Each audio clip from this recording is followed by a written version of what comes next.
আজ থেকে ২৭ বছর আগে, সেই গত শতাব্দীতে ১৯৯৯ সালে বাংলাদেশ নামক এই ৫৬,০০০ বর্গমাইলের ছোট্ট দেশটি যখন বিশ্ব ক্রিকেটের মানচিত্রে প্রথমবারের মতো জায়গা করে নেয়, প্রথমবারের মতো বিশ্বকাপ খেলে, সেই প্রথম বিশ্বকাপ দলের ক্যাপ্টেন ছিলেন যিনি, আমিনুল ইসলাম বুলবুল। তিনি এখন বাংলাদেশ ক্রিকেট বোর্ডের প্রেসিডেন্ট। টানা ৭টি ওয়ানডে বিশ্বকাপ, টানা ৭টি টি-20 বিশ্বকাপ, সব মিলিয়ে টানা ১৬টি বিশ্বকাপ আমরা খেলেছি। তারপরে এবার আমরা বিশ্বকাপ খেললাম না, সেটাও ক্রিকেটীয় কারণে না। অথচ Bangladesh cricket board president Aminul Islam Bulbul বলছেন, এইবারের বিশ্বকাপ যে বাংলাদেশ খেলেনি, সেইখানে তিনি বাংলাদেশ ক্রিকেট বোর্ডের কোনো ব্যর্থতা দেখেন না। কতটা নির্লজ্জ, বেহায়া হলে এরকম কথা বলা যায়। আমি নিজেও এই কথাটা বলতে গিয়ে নিজের কাছে ভীষণ রকমের ছোট হয়ে যাচ্ছি। যদি ন্যূনতম আত্মসম্মান বোধ থাকতো, তাহলে বিসিবি প্রেসিডেন্টের পদটা থেকে পদত্যাগ করতেন আমিনুল ইসলাম বুলবুল। মিডিয়া ডেকে ডেকে ইন্টারভিউ দিয়ে নিজের এই ঘৃণ্য কর্ম জাস্টিফাই করার চেষ্টাটা তিনি করতেন না। আমিনুল ইসলাম বুলবুল যখন বাংলাদেশ ক্রিকেট বোর্ড প্রেসিডেন্ট, সেই সময়টাতে বাংলাদেশ বিশ্বকাপ খেলেনি। আমাদের বিসিবির ইতিহাসের সবচেয়ে জঘন্য ক্রিকেট বোর্ড হিসাবে এইটা পরিগণিত হবার জন্য এতটুকুই যথেষ্ট। আমি আমার সাংবাদিকতা ক্যারিয়ারে গত ২৫-২৬ বছরে আলিয়াসগঞ্জ লবি ভাই যখন বোর্ড প্রেসিডেন্ট ছিলেন, সেই ক্রিকেট বোর্ড দেখেছি। সিনা ইবনে জামালির ক্রিকেট বোর্ড দেখেছি। আহম মুস্তফা কামালের ক্রিকেট বোর্ড দেখেছি।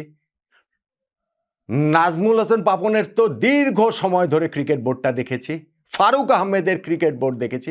ইনফ্যাক্ট বুলবুল ভাইয়ের অন্তর্বর্তীকালীন ক্রিকেট বোর্ড দেখেছি। কিন্তু এখন এই বুলবুল ভাইয়ের ক্রিকেট বোর্ড, যেটা পূর্ণ মেয়াদে তারা দায়িত্ব পালন করছে, তাদের সময় আমরা বিশ্বকাপ খেলতে পারিনি, এইটাই সর্বকালের সবচেয়ে জঘন্য ব্যর্থ ক্রিকেট বোর্ড হওয়ার জন্য যথেষ্ট। অথচ গলা ফুলিয়ে তিনি বলে বেড়াচ্ছেন যে বাংলাদেশ যে বিশ্বকাপ খেলতে পারেনি, সেইখানটাতে আমাদের ক্রিকেট বোর্ডের কোনো ব্যর্থতা নেই। আমি মেনে নিচ্ছি সব ব্যর্থতা সরকারের, আমি মেনে নিচ্ছি না সব ব্যর্থতা সরকারের। কারণ আপনি যদি এইখানে গার্ডস দেখিয়ে পদত্যাগ করতেন, সরকারের এই সিদ্ধান্ত আমরা মানলাম না, বাংলাদেশ একটা টি-20 বিশ্বকাপ কি কারণে খেলবে না? আমি এই বাংলাদেশকে বিশ্বকাপে ক্যাপ্টেন্সি করেছি প্রথম যখন তারা খেলেছে। আমার সময় যখন আমি ক্রিকেট বোর্ড প্রেসিডেন্ট, তখন বাংলাদেশ বিশ্বকাপ খেলবে না, এটা আমি মানতে পারলাম না। আমি বাধ্য হয়েছি সেটা করতে, কিন্তু আমি পদত্যাগ করলাম। এইটা তো আমি অন্ততপক্ষে অতটুকু আত্মসম্মান বোধ বুলবুল ভাইয়ের কাছে প্রত্যাশা করি। অথচ তিনি কি অবলীলায় এটাকে গর্ব হিসাবে বলে বেড়াচ্ছেন। কি অবলীলায় তিনি ভারতের বিপক্ষে ম্যাচ খেলতে যে পাকিস্তানকে রাজি করিয়েছেন সেইটা বলে বেড়াচ্ছেন। কি অবলীলায় তিনি বলে বেড়াচ্ছেন যে বাংলাদেশের এইখান থেকে ক্রিকেটের কি কি লাভ হয়ে যাচ্ছে। হ্যাঁ, মাঝে মাঝে দুঃখের কথা বলছেন, কষ্টের কথা বলছেন, সেইটা দিয়ে আমাদেরকে আরো বেশি বিভ্রান্তকে তিনি করছেন না? বলেন তো দেখি। দেখেন, আমি একটা ভিডিও করেছিলাম যে বাংলাদেশ ক্রিকেট পড়ে গেছে একদল মিথ্যুক, বাটপার, ভণ্ড, জোচ্চর, ঠক, অসৎ, শট লোকদের পাল্লায়, এবং তারা মিলেই আমাদেরকে এই একটা বিশ্বকাপ খেলতে দেয়নি। মহাকাল তাদের বিচার করবে, বাংলাদেশ ক্রিকেট তাদের ক্ষমা করবে না, কারো কোনো ক্ষমা নেই।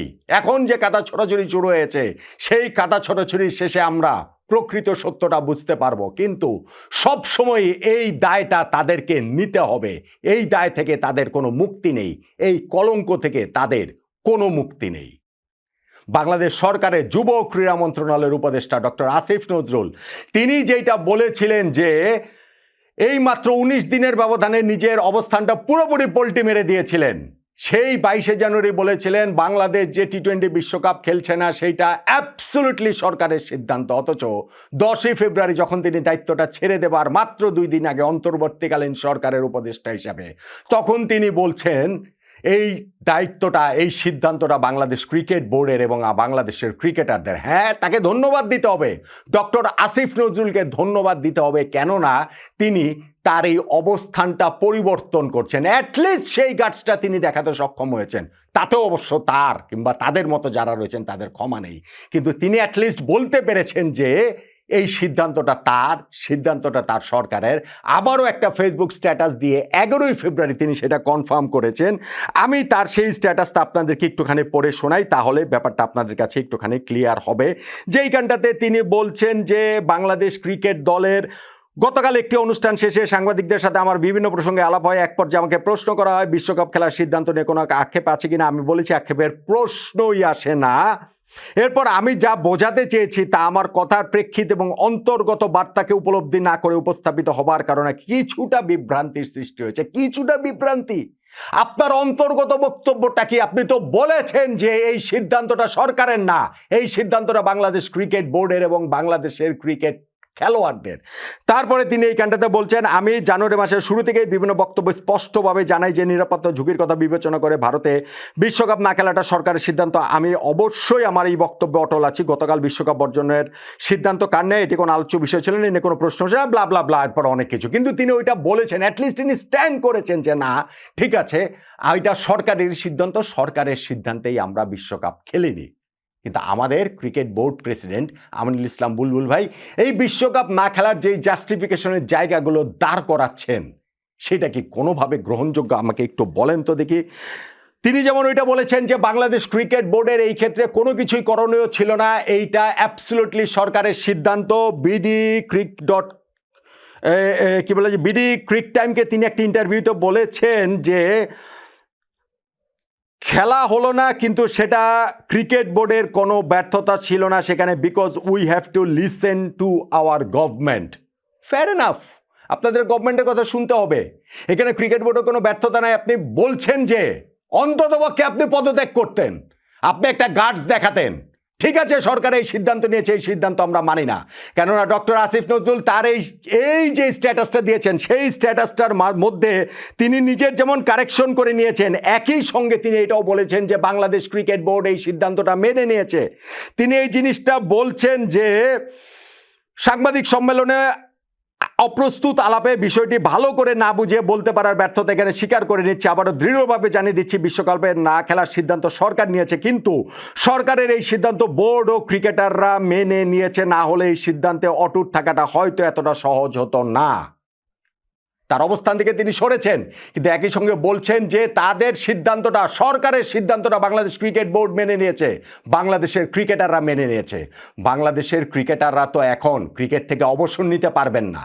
তারা তো বলতে পারবেন না আজকে লিটন দাস, আজকে তানজিদ তামিম, আজকে তাসকিন আহমেদ, আজকে আমাদের বিশ্বকাপ দলে যারা ছিলেন তারা তো বলতে পারবেন না যে না আমরা এরকম কোনো কথা বলিনি, আমরা এটার প্রতিবাদ করে ক্রিকেট খেলাটাই ছেড়ে দিলাম। কিন্তু বুলবুল ভাই আপনি তো বলতে পারতেন।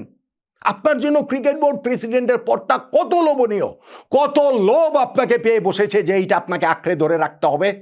আপনি এই দায়িত্বটা ছেড়ে দিতেন, আমরা সব সময় আপনাকে মাথায় করে রাখতাম যে বাংলাদেশ ক্রিকেট বোর্ড প্রেসিডেন্ট এটা মানতে না পেরে বাংলাদেশ একটা বিশ্বকাপে খেলছে না, তিনি দায়িত্বটা ছেড়ে দিয়েছেন। বুলবুল ভাই আপনি সেই জিনিসটা তো করেন নাই।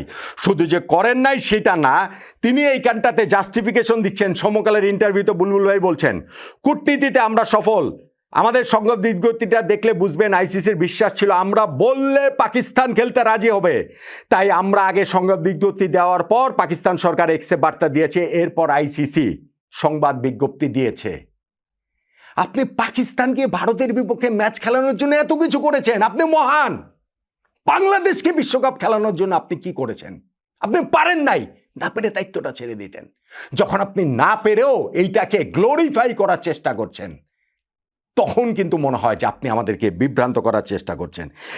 বাড়তি যেই টুর্নামেন্টের কথা তিনি বলছেন সেটা নারী বিশ্বকাপ হতে পারে, সেইটা হচ্ছে গিয়ে চ্যাম্পিয়ন্স ট্রফি হতে পারে, কিভাবে হতে পারে কোনো রূপরেখা নাই। কিন্তু বুলবুল ভাই এইখানটাতে আপনারা যদি মনে করেন যে না যেইটা হয়েছে এইখানটাতে শেষ, তা নয়। 12ই ফেব্রুয়ারি বাংলাদেশে যেই নির্বাচনটা হচ্ছে সেই নির্বাচনে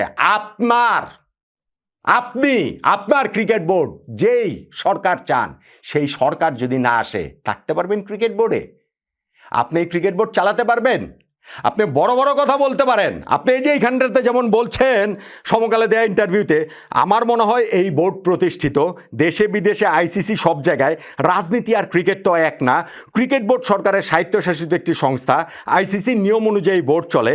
এ ব্যাপারে আইসিসির সঙ্গে আমাদের কথা হয়েছে, আমরা নির্বাচিত হয়ে এসেছি, সেভাবেই কাজ করব। অবশ্যই সরকার আমাদের অভিভাবক। এটা ছিল কোন প্রশ্নের প্রেক্ষিতে? সমকাল প্রশ্ন করেছিল, আলোচনা আছে জাতীয় নির্বাচনের পর বর্তমান বোর্ড থাকবে না, সেই বিষয়ে আপনার মন্তব্য কি? এই বিষয়ে আপনি যেগুলো বললেন যে দেশে বিদেশে এই যে বাংলাদেশ ক্রিকেট বোর্ড প্রতিষ্ঠিত, রাজনীতি ক্রিকেট এক না, ক্রিকেট বোর্ড সরকারের স্বায়ত্তশাসিত সংস্থা, সবকিছু তো পাপন ভাইয়ের বোর্ডের সময়ও ছিল। পাপন ভাইয়ের বোর্ডের সময় তো এর আলাদা কোনো কিছু ছিল না। পাপন ভাইকে চলে যেতে হয়েছে না? পাপন ভাইকে চলে যেতে হয়েছে, আপনাকেও চলে যেতে হবে। যদি আপনার পছন্দের সরকার না হয়, বাংলাদেশ ক্রিকেট বোর্ডের দায়িত্বটা ছেড়ে আপনাকেও চলে যেতে হবে। এবং বাংলাদেশের মানুষ আপনাদেরকে, যারা আমাদের এই ক্রিকেট বিশ্বকাপ খেলা থেকে বঞ্চিত করেছেন, তাদেরকে সারা জীবন ঘৃণায় মনে রাখবে। মনে রাখবে আমরা এমন একটা ক্রিকেট বোর্ড পেয়েছিলাম, আমরা 2026 টি-20 ওয়ার্ল্ড কাপ এমন একটা সময় খেলতে পারিনি যখন আমাদের ক্রিকেটের সঙ্গে সংশ্লিষ্ট যারা হয়ে গিয়েছিলেন, যারা ডিসিশন মেকার ছিলেন, এরকম ভণ্ড, কপট, অসৎ, মিথ্যুক, শট মানুষদের দ্বারা ক্রিকেট বোর্ড এবং ক্রিকেট সংশ্লিষ্ট কর্মকাণ্ড কখনোই পরিচালিত হয়নি। আপনারা তাই এখন প্রত্যাশা করেন, আপনারা তাই এখন প্রার্থনা করেন, আপনাদের পছন্দের ক্রিকেট বোর্ড যেন আসে, আপনাদের পছন্দের সরকার যেন আসে, তাহলে আপনাদের এই ক্রিকেট বোর্ড চালিয়ে যেতে পারবেন। নইলে এই ক্রিকেট বোর্ড আপনাদের চালিয়ে নেওয়া সম্ভব হবে না। আর যদি এমন হয় যে না, আপনাদের পছন্দের সরকারই আসলো, ক্রিকেট বোর্ড আপনারা চালাতে পারবেন। আমাদের ক্রিকেট ধ্বংসের যে মেটিকুলাস ডিজাইন আপনারা করেছেন, একটা টি-20 ওয়ার্ল্ড কাপ না খেলার মাধ্যমে, যেইটার একটা বিরাট বড় আপনারা কুঠারাঘাত করেছেন, সেইটাতে আপনারা চূড়ান্ত পর্যায়ে সফল হয়ে যাবেন আপনারা যদি আর বছর দুয়েক সময় পান। বিশ্ব ক্রিকেট থেকে বাংলাদেশকে শুধু একঘরে আপনারা করবেন না, বাংলাদেশকে আপনারা ক্রিকেটটা নিষিদ্ধ পর্যন্ত করে দিতে পারেন অলিখিতভাবে। আপনারা বাংলাদেশের ক্রিকেট ঐক্যটা নষ্ট করে দিতে চান বাংলাদেশের মানুষের। আপনাদেরকে চিরকালই এই দেশের ক্রিকেট প্রেমী মানুষ ক্রিকেট ক্রিমিনাল হিসাবে মনে রাখবে।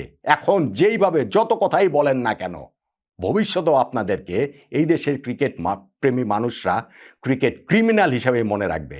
আপনি বাংলাদেশের প্রথম, আমিনুল ইসলাম বুলবুল ভাই, আপনি বাংলাদেশের প্রথম বিশ্বকাপের ক্যাপ্টেন ছিলেন, প্রথম টেস্টের সেঞ্চুরিয়ান ছিলেন, আমাদের ক্রিকেট রূপকথার অনবদ্য সবোধ্যায়ের আপনি নায়ক।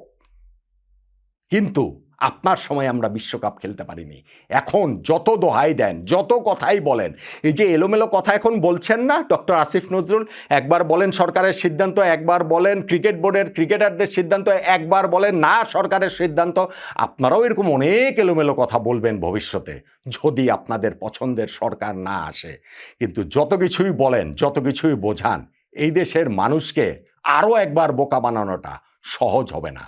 আমাদের এই দেশের ক্রিকেট প্রেমী মানুষের মনের মধ্যে আপনারা ক্রিকেট ক্রিমিনাল হিসাবেই সারা জীবন থেকে যাবেন।